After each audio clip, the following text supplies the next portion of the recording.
What's up, everybody? Welcome to another episode of Gaming Without Parole. Sitting across from me this week and every week, Desra. And sitting across from me is Brian Paul. Hey, Catholic school, public school, every kind of school. It really didn't do anything for me at all. Except Here I am. School of Hard Knocks. Yeah. It's a hard knock life for us. No, stop it. It's a hard Stop. knock life for us. 7 kisses, we get kids. We're going to get a copyright strike. What are we going to talk about this week, Des? Today we're going to talk about the other things we're embarrassed to love. Oh, like that song? Like Annie. Yay. There we go. Yeah. Good. Yeah, so games that for whatever reason it's not cool to like, or they were badly made and we shouldn't like them anyways, or maybe we're just ashamed to admit in a public forum that we really like these games. Let's put it this way. These are games we shouldn't love, but we do. Yeah. I mean, and like you said, that can mean pretty much anything. So. Yeah. I took it to mean a mix of somewhere between a guilty pleasure or a game that was built with all these things that we should hate because they're not the types of games we like to play. So kind of anywhere in that range there. Agreed. All right. I like it. Yeah. This is just an excuse to talk about a few random games. Okay. You want to take us away? Yeah, I'm going to start off with a fairly obscure one that Brian is surprisingly excited to talk about. I was like, no one's ever going to remember this game. I've never heard anyone talk about this. This is PN03 or product number 03. It's funny, every time someone brings the name of this game up, I always think People they're have saying... brought it up? It happens on occasion. Okay. Not often, but on occasion. I never get the name the first time they say it, because you just said PN03. Yes. But what most people say is Piano 3. Piano 3, yeah. And I always think they're saying Piano 3. Piano 3. Man, Piano 1 was great. Piano 2, not so much, but Piano 3 really brought it. Like a grand. Yeah. Grand. No. I'm going off the green screen. So yeah, it was one of the Capcom 5, right? Yes, the legendary Capcom 5. Capcom 5 came out in 2003. It was actually the first of the Capcom 5s to be released. Oh, was it? Yes, Because it definitely had the shortest dev cycle. Yeah, that was one of the problems. In fact, one of the things, at the end of all this, it's just like, wow, what could they have done if they actually took some time with this? So if you don't know, the Capcom 5 were these 5 games that were announced that were going to be, single-handedly Capcom was going to save the GameCube, change everything. It was going to be this wonderful partnership between Capcom and Nintendo. And these games were going to be 2 things. They were going to be exclusive, and they were going to be awesome. And they turned out to be neither. Well, because the other Capcom 5, wait, let me try to guess. Okay. This will be fun. Are they really on the screen? They're on the screen. I looked at the screen to see if they were there, but don't worry, I didn't see. Was Beautiful Joe one? Yes. Okay. Piano 3. Piano 3? Okay. Oh, God. There was a Resident Evil. Let's call it Resident Evil 4. On the nose. I wonder if 0 was one of them as well. No. Okay, well, moving on. There's a bigger one that actually didn't do well, but was critically acclaimed. This is going to be painful. Let's move on. Tell me. There are 2 more. One is actually kind of similar to Beautiful Joe in that wasn't a commercial success, but has a huge cult following now. We've actually talked about it on this show. Stop. Killer 7. Killer 7? Yes. And the last one is kind of a trick because it never actually got released. It's called Dead Phoenix. Oh, yeah, I remember the name, but I don't remember any footage. It was canceled. Yeah, there is no footage. Oh. It was canceled so early in the development cycle, there are only a few screenshots floating around on the net. It was announced at one of the big gaming conferences, and just never happened. So, yeah. Yeah. The only one that actually ended up being exclusive at the end of the day was Project number 03. And it also holds a very, very important title in my video game collection. Really? It's only one of 2 games in my entire collection that's supposed to have a manual that does not. And my OCD is going crazy. So this is bizarre, but on eBay, because when we were talking about this, like I lent my nephew this game, Jane. I want it back. Story already. But so I was searching on eBay today as I was talking about maybe I'll buy it. And there's actually just the manual on eBay. I have something to do. We'll be right back. Yeah, that and Drakengard 2 somehow made it. I never buy games without the manuals. Yeah. And somehow those two made it into my collection. Without the manual. I've got probably close to 2,000 games. And those two drive my OCD crazy because I know they're sitting here. Yeah. Well, here's the other thing. The collector's market has no idea what's happening with this game. Yeah, that's true. The prices were insane. I was actually looking up with Michelle. We were kind of talking together about it, and used anywhere between $8 and $35. Okay. New, I saw as low as $20. What? And as high as $158. I'll buy it new for $20 right now. Yeah, I Sold. don't. Bam. It's crazy. I mean, it's not like there were just these outliers. There was almost every price in between. You could just pick. You know what? I feel like paying $35 for this. Go here. So usually with the collector's market, they kind of start to bounce around. At least a certain. You're going to find, say, a game for like $80, maybe $75, maybe $85, but it's not going to be $5 here and $300 there. It's really bizarre. So let's talk about the game itself. Yeah, let's actually talk about that. So you are Vanessa Z. Schneider. You are a mercenary on a human colony off in space, and basically your job is to fight robots. There are these robots that are taking over. I mean, it's, in my list of reasons why I shouldn't like this game, the plot is short to non-existent. The game itself is very short. I mean, you can probably knock the whole thing out in 4 hours if you're really, really trying. Definitely less than 6. What else? It is basically a shoot 'em up. Okay. Pretty at the end of the day, shoot 'em up with your person instead of a ship, and it's a third-person perspective instead of top down. What else? The control scheme is punishingly unforgiving.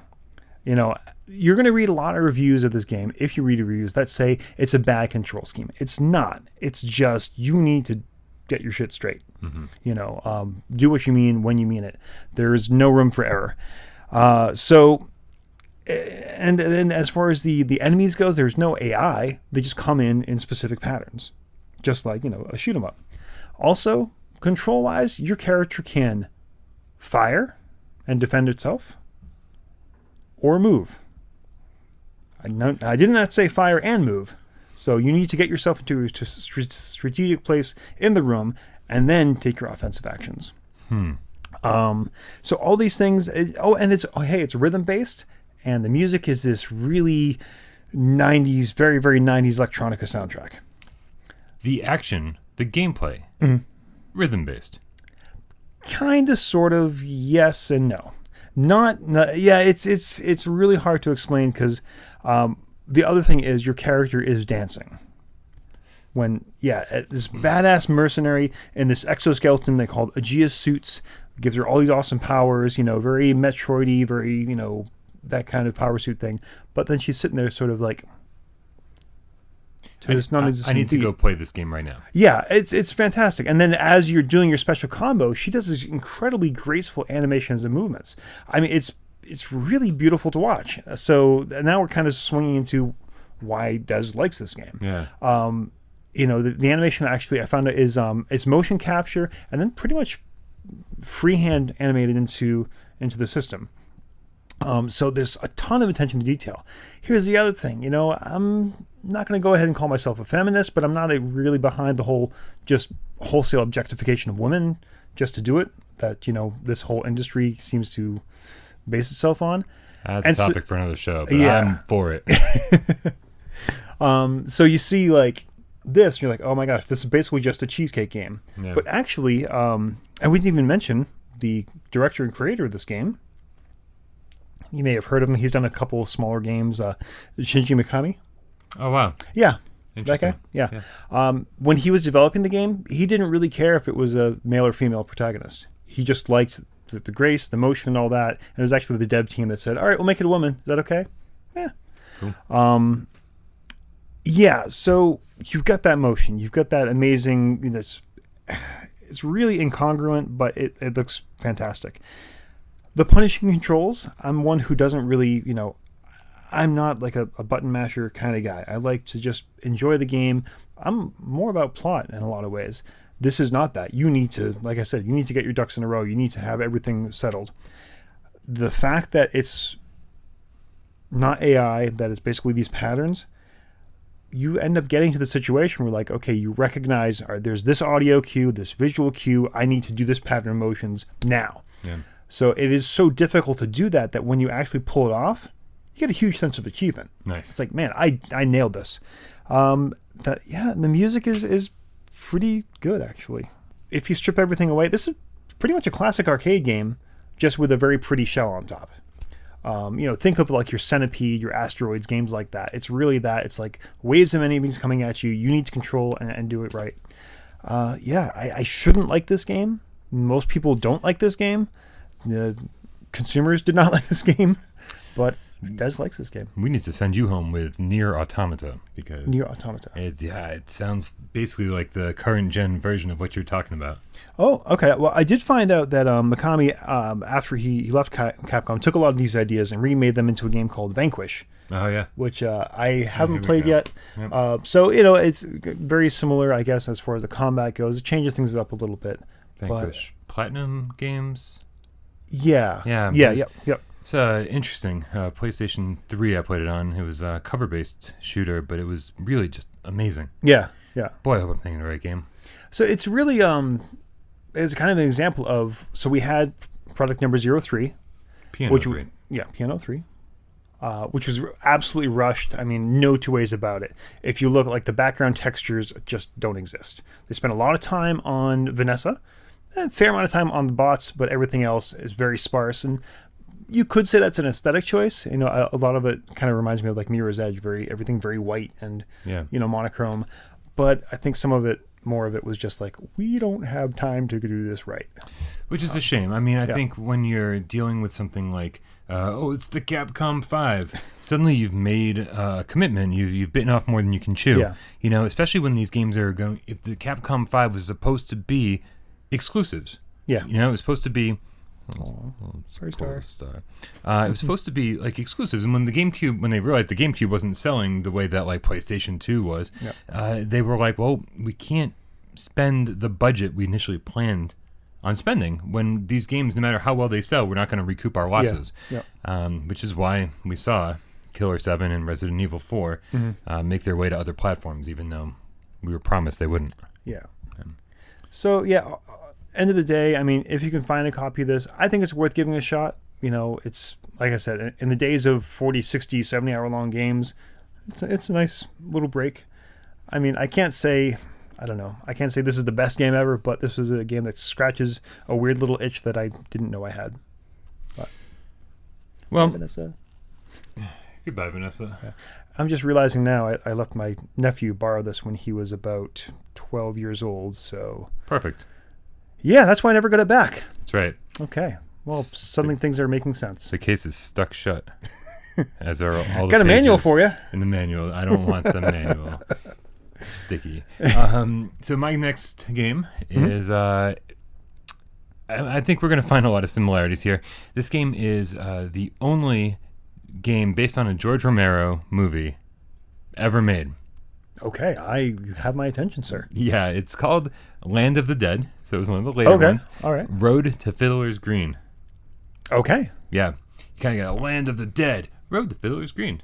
It never really, the name never even worked for me. This is an exclusive Xbox game.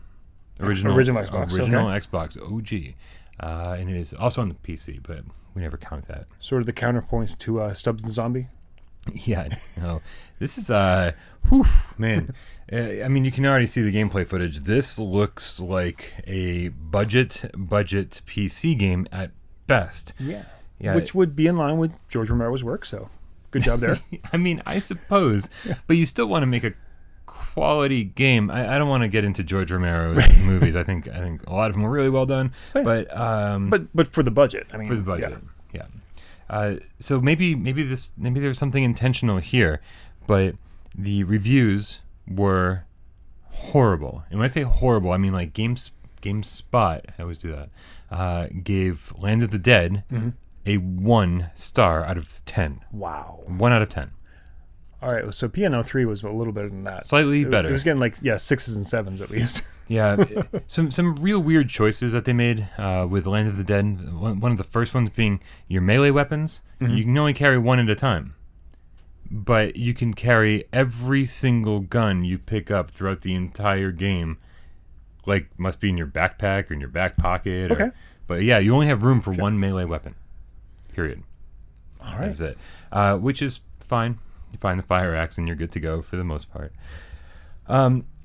It's really, really super linear. You're going from like just one section to another, and it just really, the whole thing's very uninspired. There are moments where you're like, oh, I can see where they were going with this, you know? Like very early on in the game, there's this awesome cornfield level where like you're literally going through a cornfield and you have very limited visibility, and there are zombies coming out everywhere, and like it's a little more wide open than the rest of the game. Zombies in a cornfield, I can see that. Yeah. Yeah. All right. Yeah, it's fine. But for the most part, like you're exploring city streets, or you're exploring sewers, and you're exploring a hospital, and it's all just man, get from point A to point B and kill all the zombies in your path. Which is about 90% of the games that are coming out today anyway. So they were ahead of their time. True, but at least the games that are coming out today, visually impressive. Yeah. All right, fair enough. So what do we like about it? Well, you know me, and you know that I love my survival horror. That's true. Yeah, I mean, I think Resident Evil 7 is one of the best games I've played because of VR, but we'll talk about that some other time. So I like my survival horror, even not so good survival horror. Okay. And in Land of the Dead, Road to Fiddler's Green manages to be a great, decent, fun survival horror game, because there is very limited ammo drops. Like you gotta conserve your enemy, keep that fire axe handy or golf clubs or whatever you happen to find, and do as much damage as you can without firing a shot. That's good. It adds to that level of suspense, and I'll be honest, even with the crappy graphics, the game scared me a few times, which so far so good. Right, it's doing its job. Yeah, except they don't do their job. I feel like they forgot what kind of game they're supposed to be, because it gets to be a certain point in the game. I think you get to the police station, and you walk up to the shooting range, and there's just like this pile of ammunition for every single one of your guns. You're like, finally, I don't have to conserve ammo anymore. And so do you have unlimited storage of ammo too? Yeah, I think so. I know you can. Or just load up the guns and I don't know. I gotta be honest, it's been years since I played this game. Okay. I don't remember, like, even if the weapons were breakable, or the melee weapons were breakable. I can't remember. I was trying to figure that out today. I did everything except for hook up my old Xbox, which maybe I should have done that instead. So here's the thing: it's for the most part a competent shooter, except for the shooting parts. Okay. Yeah, I don't know why there's a reticle on the screen, because the shot never quite goes where the reticle is. Yeah. And I'm like, what's the point then? Why not just be like, give me a rough estimate? You know, the reticle can just be a guy shrugging. Yeah, and that's basically what it is. And I sort of like the idea of the reticle being a suggestion. Yeah. Because I mean, maybe you're just a dude who isn't proficient in shooting guns, and now suddenly the zombie apocalypse has arrived. Good luck. Well, that was always a touch. I mean, going back to Deus Ex, which I raved about forever. That was actually a game where, it's an under the hood, it's a role playing game, but when you start, like, if you're using a weapon, the reticle is all over the place. Yeah. I mean, it's just bouncing up and down and moving because you're not good, you're not proficient, and as your skill level increases, it tightens up. So if it was doing that kind of thing, it doesn't bravo. do that at all. No, it's just bad. Yeah.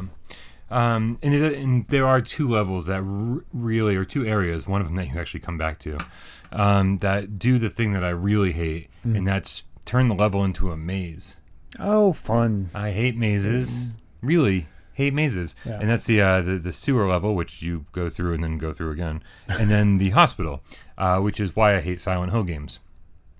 Because that's all those games are, just big mazes. Giant friggin' mazes. Yeah. Yeah. So all of that stuff made it sound like I didn't like the game. It's satisfying, though. It's oddly satisfying to play through. It's not terribly difficult, which means you're going to get through it pretty quickly. Yep.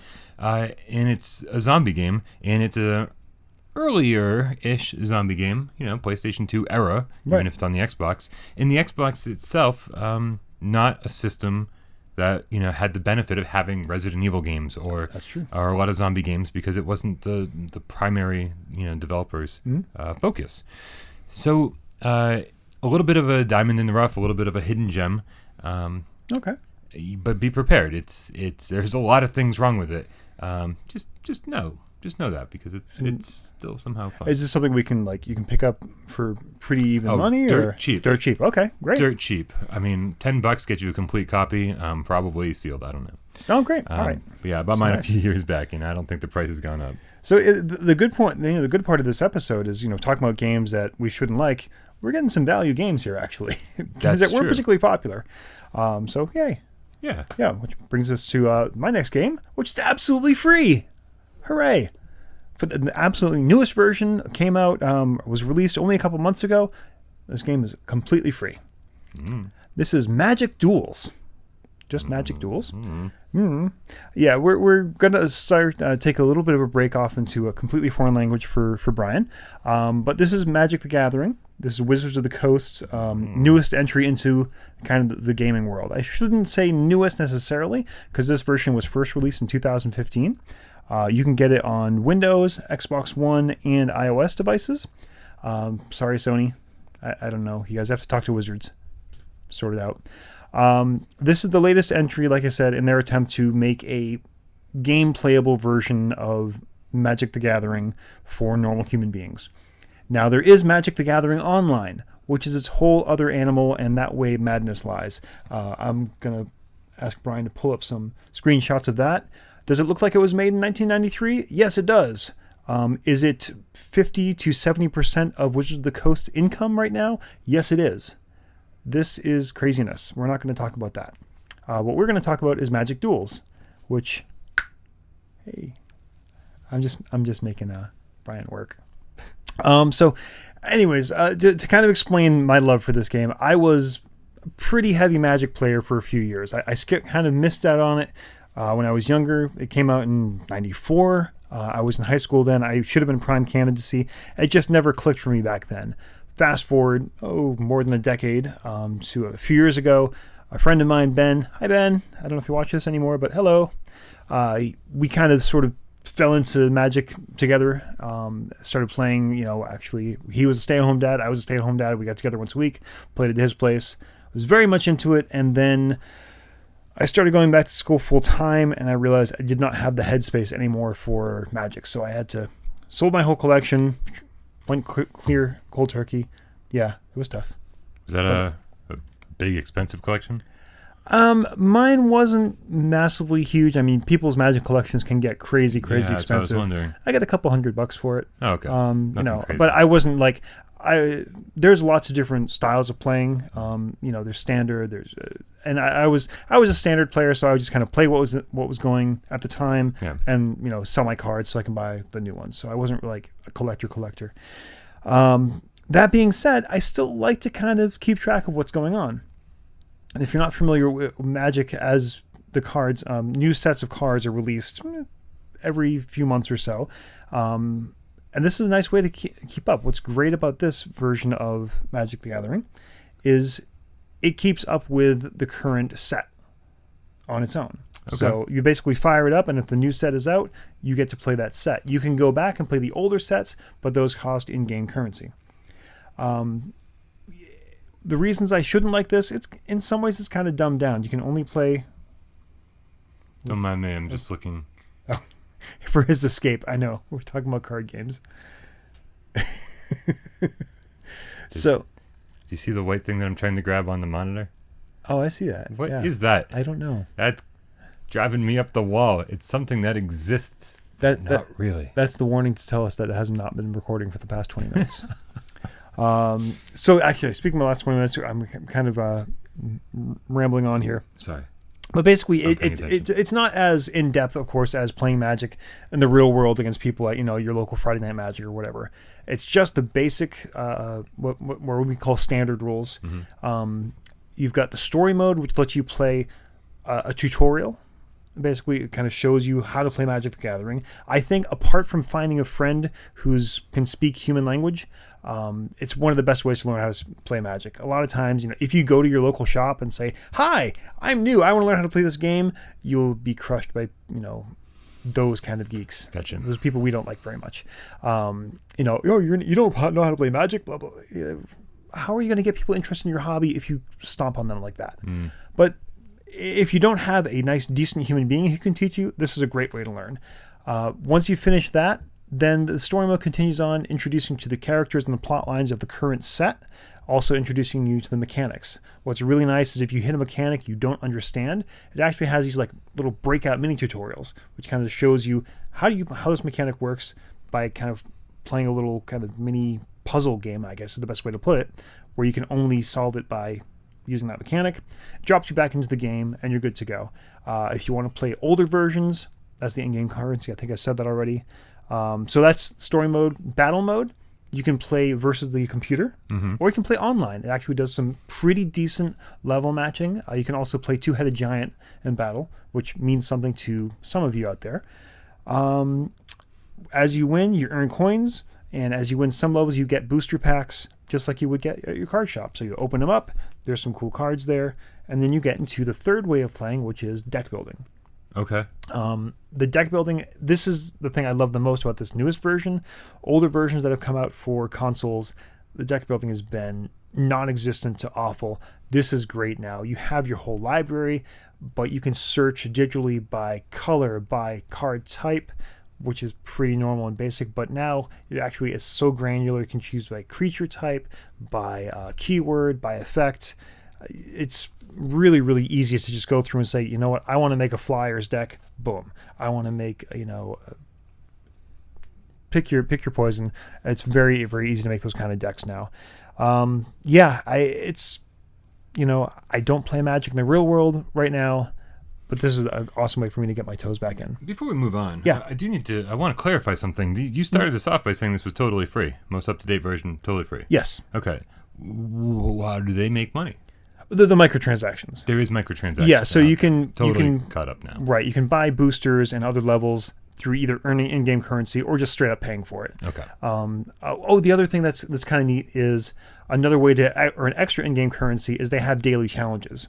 So you must win 5 matches with a black deck or so on. There's also a really cool community thing. They'll say, all right, we need to have 10,000 of this kind of game played in this 24-hour space.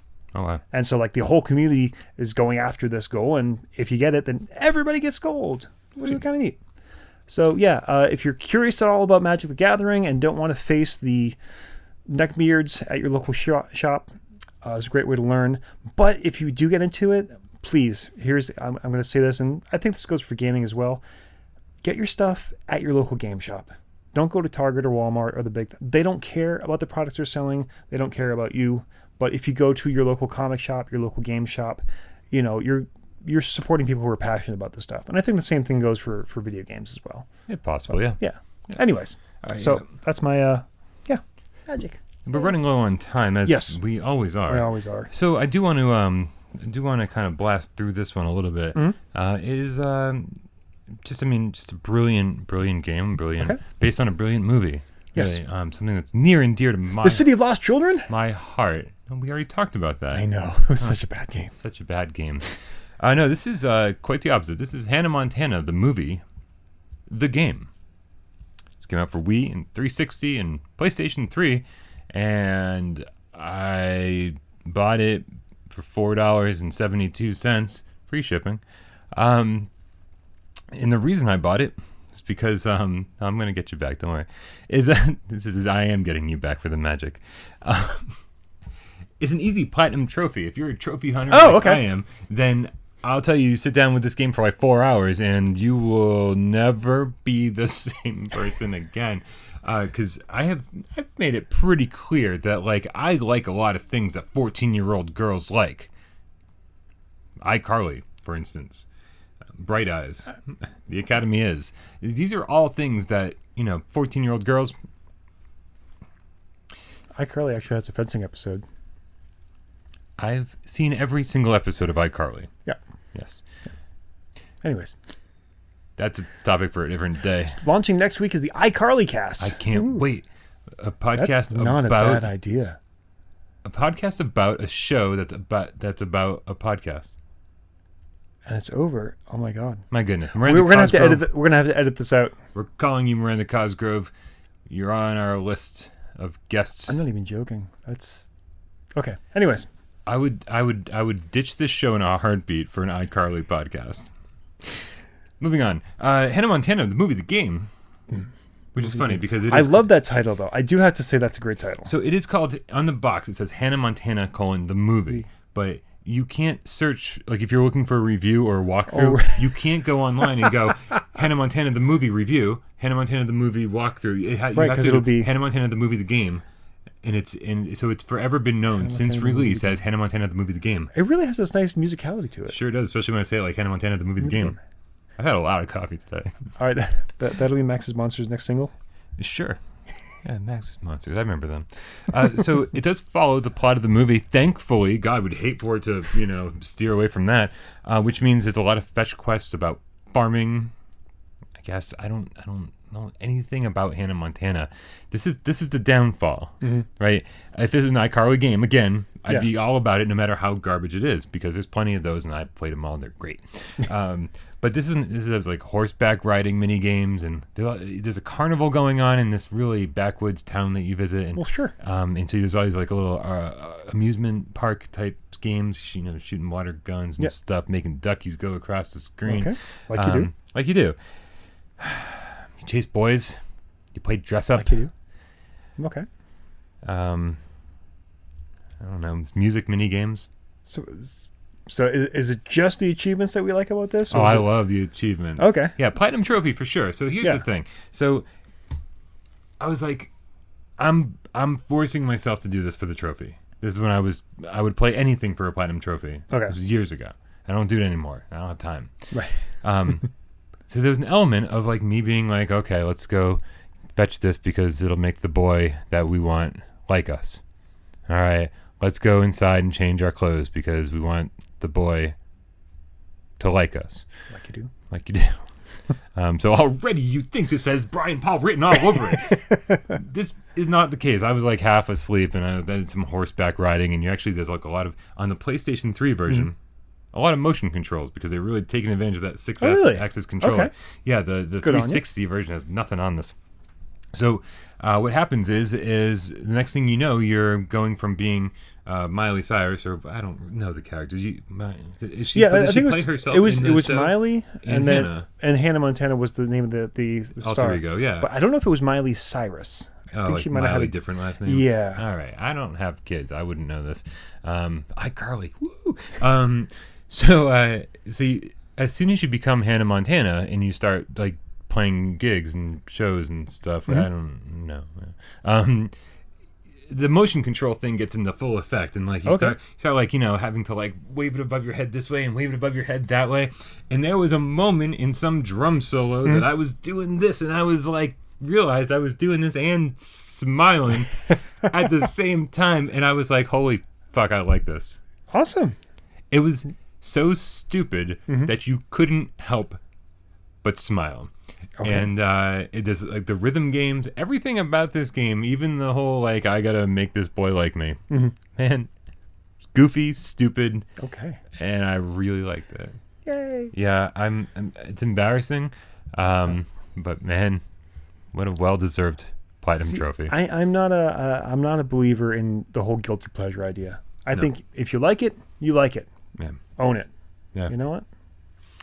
All right. That's why I'm proud of my iCarly obsession. But Hannah Montana, I've actually sat down and tried to watch an episode. I can't do it. I made it like halfway through at best. Yeah, real bad. Yeah. Real bad. So like this is something I shouldn't like. But I do. All right. See what I'm saying? That's what this show's all about. All right. Is it honorable mention time? I guess it's honorable mention time. All right, let's blast through those. All right. So I've got a real quick honorable mention just because it's barely even a game, honestly. So Brian doesn't know. I haven't told him anything about what we're going to do here. Oh. But what I would like you to do, Brian, is I want you to think of any kind of character, fictional, real, whatever, politician, athlete, celebrity, someone from a game, someone from a movie, something like that. Does it have to be a well-known thing? Whatever you want. As obscure as you want, as well-known as you want. You got one? Yeah. All right. So we're going to ask you a series of questions here. Okay. Okay. Is your character real? Yes, no, I don't know. No. No. Does your character appear in Pokemon, the TV animated series? No. No. Is your character a male? Yes. Probably or probably not are also options. We'll go with probably. Probably. Yep. Okay. Is your character originally from a video game? Yes. Yes. Is your character from a Five Nights at Freddy's game? No. No. Does your character stand on two legs? Yes. Yes. Does your character have hair? Probably. Probably, okay. Does your character have human skin? No. No. Is your character short? Yes. Yes. Is the name of your character in the title of a video game? No. No. Is your character a boss in a game? Yes, don't know. No, probably I gotta not. say, don't know. Don't know, okay. I'm gonna say probably not. Is your character linked with Nintendo? No. No. Is your character an animal? Yes. Is your character from Xenoblade Chronicles? No. Wow, that's specific. really oddly specific. Right. Does your character have a job linked with the arts? A what? A job linked No. with the arts? No. Is your character connected with crime? Crime. I'm gonna say no. No? Okay. Does your character talk? Yes. Is your character from Undertale? No. Has your character killed humans? No. I think this one might be a big fat zero because we're coming up on... All right. Is your character linked with Sonic the Hedgehog? No. No. Is your character a cat? No. No. I don't think it has. Does your character belong to the 70s? No. Does your character have a Spanish accent? No. What a waste of time this has been. Does your character have a bad reputation? Yes. Yes. Oh. I said... All right. Yes. Does your character wear a diaper? No. No. Is your character some kind of a bird? No. He doesn't have it. Do you control your character? No. No. Okay. Does your character have white fur? Yes. Yes. Is your character a bear? Yes. Oh. Is your character this? It's close enough. It's close enough. It Shirokuma from... So the problem is when I said hair, Mm-hmm. it's because my character's Monokuma. Oh, which, okay. Yeah, I'll throw up a picture. So it's one of them. All right. It's very, very close. If I had answered the hair question correctly, Yeah. because it's fur, not hair. So I'm guessing that's fairly obscure then. super obscure. Super obscure, yeah. Yeah, I have Monokuma from Danganronpa. This is called Akinator the Genie. Mm-hmm. So that was one of the longest I've ever seen it go and still get something. Yeah. Sometimes you have something that's so obscure it just doesn't get it, and eventually it'll say, "I give up. Are you thinking of one of these 10 things?" And if you say no, then you get to write it in. I'm impressed because, like I said, if I had answered the hair question correctly, it probably would have gotten it. Yeah, Because that's even more obscure than Monokuma getting the sub character. it's terrifying. I'm actually in here now. You are. I am in here. Yeah, Oh, God. it's bizarre. And here's the weird thing: like you can, if you get to the end of the thing and it doesn't know, you can put yourself in, but then it tells you how many times that character. Oh, we should have looked at that. How many times that character has been chosen? Yeah. I know exactly how many times I've looked myself up in it. There's been more successes than that. I've looked at myself like 6 times. The first couple times when I did it to test it for myself, then twice to show people in my household, and then once to show someone at work. So there should be only 6. Last time I looked, there were 15. So someone else is finding me, which is really, really creepy and weird. That's real creepy. But yeah, I bet it's Coco the poop dog or Brett Olson. Somebody that watches Without Parole games. Looking you up. Amanda didn't believe me because I was saying this thing's amazing. Like you pick like Jimmy Pardo, stand-up comedian. You can get it in like 10 choices. Wow. Amanda didn't believe me. She is really into the series of pretty obscure kind of historical mystery novels, and she's like, all right, I'll get one of those characters. And she thought of like a tertiary character even in that book, and it got it in like 15 tries, and she was just it's so Akinator. I feel like I would have given someone 100 tries to get Monokuma, and they still wouldn't have gotten it. Yeah, that was shocking. Yeah, it's free. You can get it on everything. Actually, this is the first device one we've talked about that's actually on the Fire OS as well. So Windows, it's on the web, Windows Phone, iOS, Android, Fire Phone, Akinator, the Genie. Yes, it's hard to call it a game necessarily, but what I've been doing lately, like in my downtime, instead of playing a game on my phone, I've been playing Akinator. So yeah. Anyways, it's Akinator. a game. It's something. It's not a game. It should be stupid, but it's just amazing the way this thing works behind the scenes. Okay, anyways. And finally, there's a game that I believe, and I could be wrong about this because God knows I don't do enough research for this show. I believe it was originally a PSP game in Japan. Okay. Now, when they brought it over here, they didn't bring it to the PSP because the PSP was already dead and didn't sell nearly as well as it did in Japan. But they brought it to the Vita. They brought it to the PlayStation 4 and the PlayStation 3 all at the same time, which is interesting. Did they up-res the graphics at all? Or? Slightly. Okay. Ever so slightly. This game is not known for its looks. It's called Akiba's Trip.